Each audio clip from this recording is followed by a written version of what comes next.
Alleluia,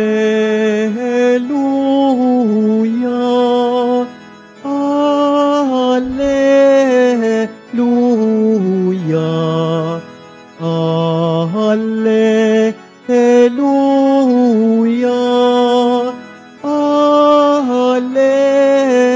Alleluia.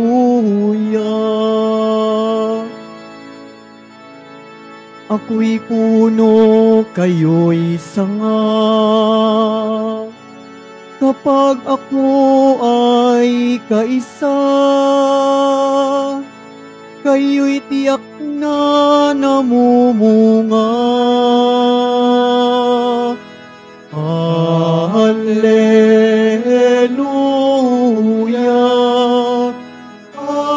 Alleluia,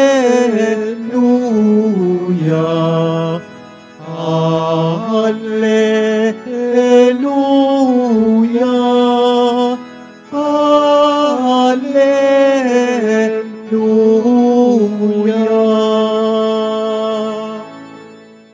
Sumainyo ang Panginoon. At sumayo rin. Ang mabuting balita ng Panginoon ayon kay San Lucas. Papuri sa iyo, Panginoon.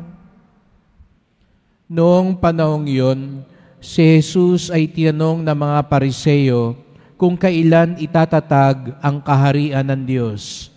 Sumagot siya, ang pagsisimula ng paghahari ng Diyos ay walang makikitang palatandaan at wala rin magsasabing nagsisimula na roon o rine, sapagkat ang totoong nagsisimula ng maghari ang Diyos sa puso ng mga nananalig sa Kanya.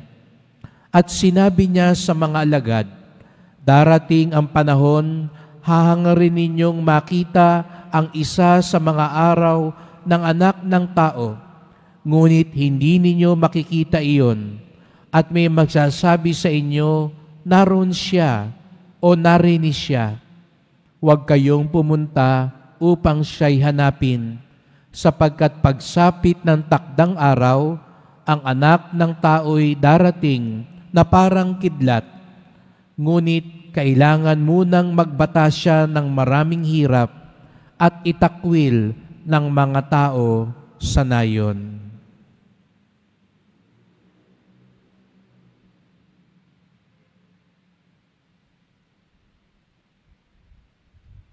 Ang mabuting balita ng ating kaligtasan. Pinupuri ka namin, Panginoong Hesukristo. Magsiupo po ang lahat. Magandang umaga po sa inyong lahat at maligayang pagdating sa tahanan ng ating mahal na pong Jesus Nazareno.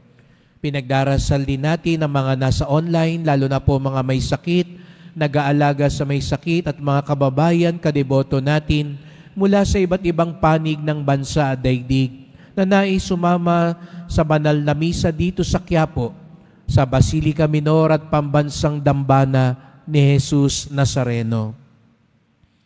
Kaharian ng Diyos. Ito ang isa sa pinakamahalagang mensahe ni Jesus Nazareno.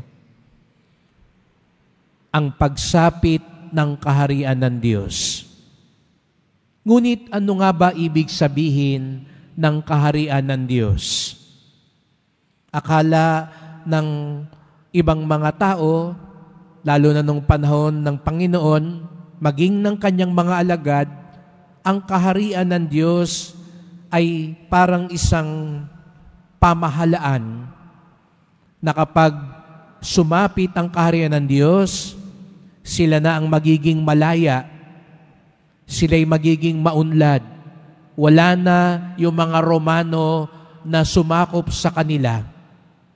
Para bagang isang republika ang kaharian ng Diyos.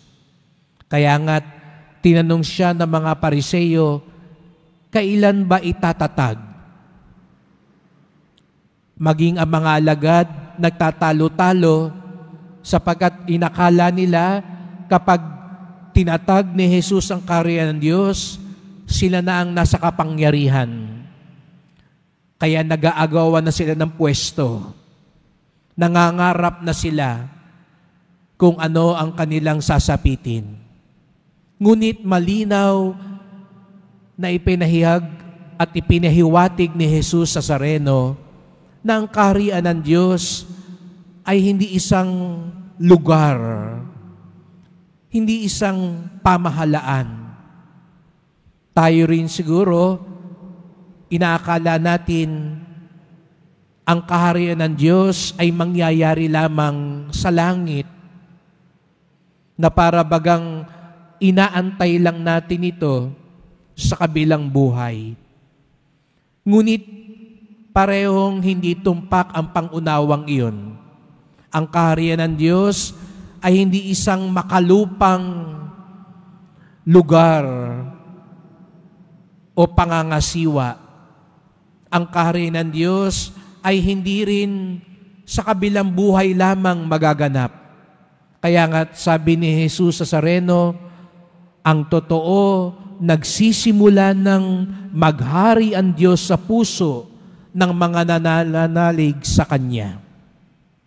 Ang kaharian ng Diyos ay nandito na, nagsisimula na. Tatanong nyo, saan? Sa Quiapo ba? Nasa simbahan ba ang kaharian ng Diyos? Mas maganda sigurong isang salin, ang pinaghaharian ng Diyos. Ang kaharian ng Diyos ay nagsisimula na sa mga pinaghaharian ng Diyos. Kaya't ang magandang tanong sa atin, pinaghaharian ba ako ng Diyos?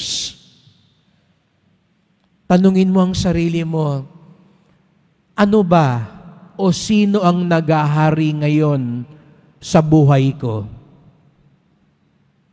Baka pera.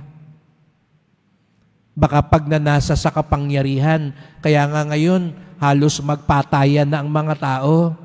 Kasi ang naghahari siguro sa kanila ngayon, politika, kapangyarihan, pwesto, pangalan. Baka tayo nag-aaway. Kulang na lang, magsalpukan na. Kasi pinaghaharian tayo ng mga iniidolo natin, sinusundan natin. Ano ba yan? Politiko, artista, kakampi, kaibigan, samahan, o baka naman damdamin ang naghahari sa atin ngayon. Galit, inggit, paghihiganti, pagnanasa.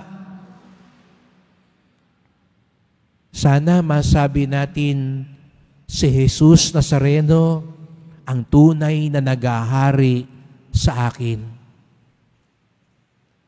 Pinaghaharian ako ng kanyang awa, ng kanyang kapangyarihan at katotohanan, ng kanyang pag-ibig at habag.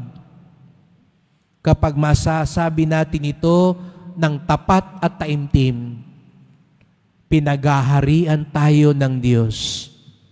Bahagi na tayo ng kaharian ng Diyos.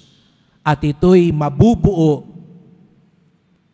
pag dumating ang araw na haharap na tayo kay Jesus Nazareno sa kabilang buhay.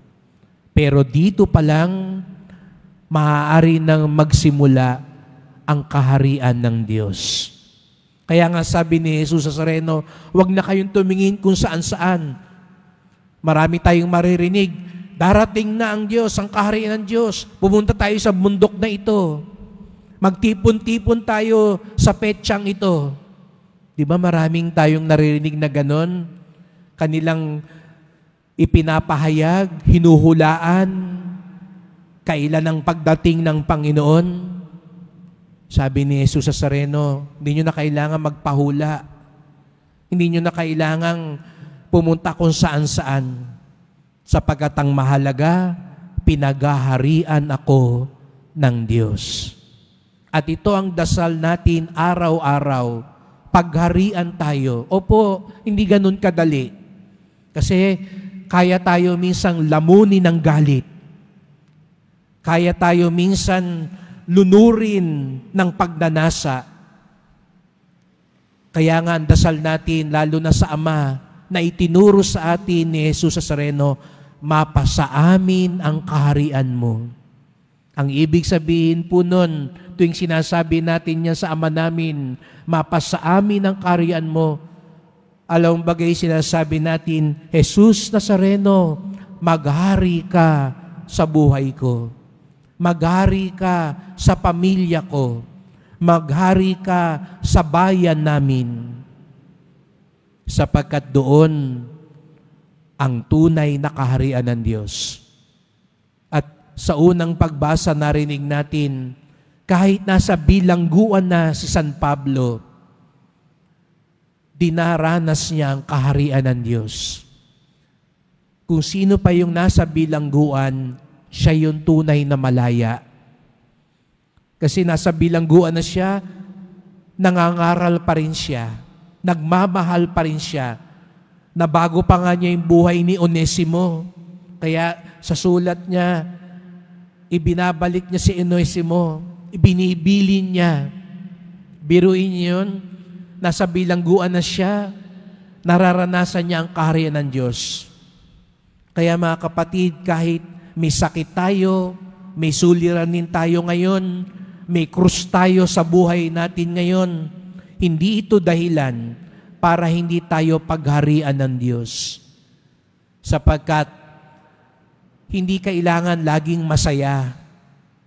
Katulad ng ipinapakita ni Jesus Nazareno, pasan niya ang krus, pero dahil puno siya ng pagsunod, puno siya ng pag-ibig, puno siya ng pagtitiwala sa Ama, kanyang itinatatag ang kaharian ng Diyos.